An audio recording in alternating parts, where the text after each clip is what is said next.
Mary's Mary চ্যানেলে সবাইকে স্বাগত জানিয়ে আজকে আমি একটা নতুন রেসিপি নিয়ে চলে এসেছি, ওলের ডাঁটা।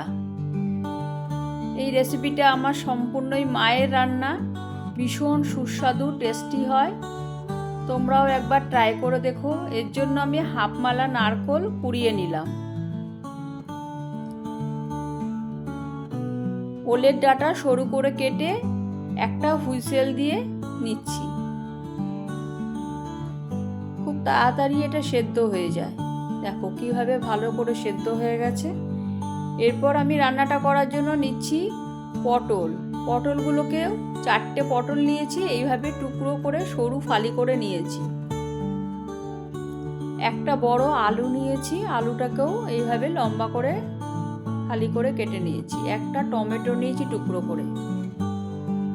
কড়াইয়ে নিচ্ছি সর্ষের তেল, একটু বেশি করেই তেলটা দিতে হবে। পুরো জল ছাড়াই রান্নাটা হবে, একদম তেলে ভাজা ভাজা করে। খুব টেস্টি একটা রেসিপি। 5 ফোড়ন দিলাম, একটা শুকনো লঙ্কা ফোড়নে দিলাম। এরপর আলু আর পটল এই তেলে ভেজে নেব।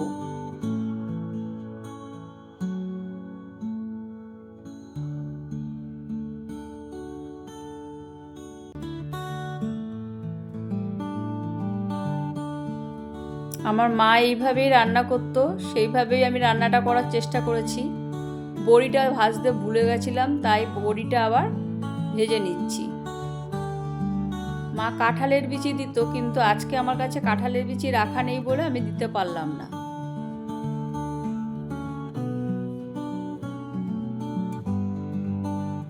এইভাবে একবার তোমরা ওলের ডাঁটা রান্না করে দেখো, খুব সুন্দর খেতে হয়।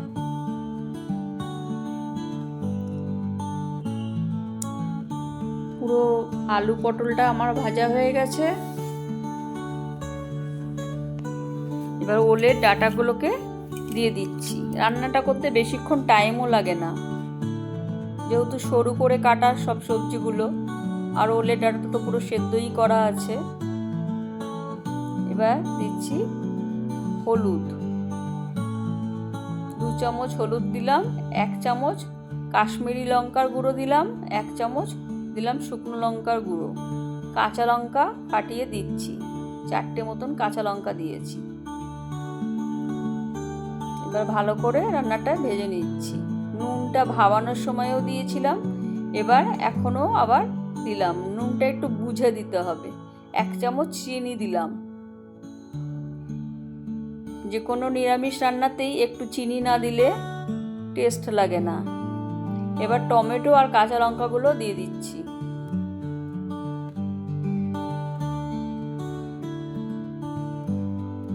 পুরো রান্নাটাই ভাজা ভাজা হবে।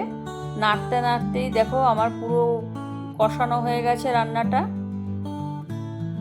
3 মিনিট ঢাকা দিয়ে রান্নাটা করছি। আলুগুলোও ভালো করে সেদ্ধ হয়ে গেছে, পটলটাও সেদ্ধ হয়ে গেছে।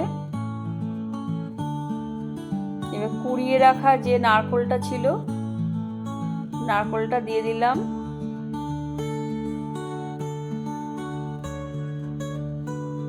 এই রান্নাটা ভাতের সঙ্গেও ভালো লাগে, রুটির সঙ্গেও খাওয়া যায়। বড়িগুলো যেগুলো ভেজে রেখেছিলাম সেগুলো একটু হাতে করে ভেঙে এর মধ্যে দিয়ে দিচ্ছি।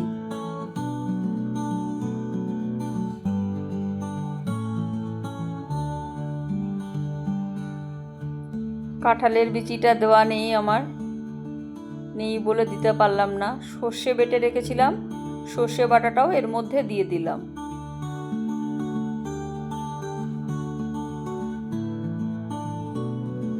ভালো করে একসঙ্গে মিশিয়ে নিচ্ছি। রান্নাটা আমার পুরোপুরি কমপ্লিট হয়ে গেছে। তোমাদের কাছে রিকোয়েস্ট থাকলো তোমরাও এইভাবে একবার বানিয়ে দেখো, খুব ভালো লাগবে।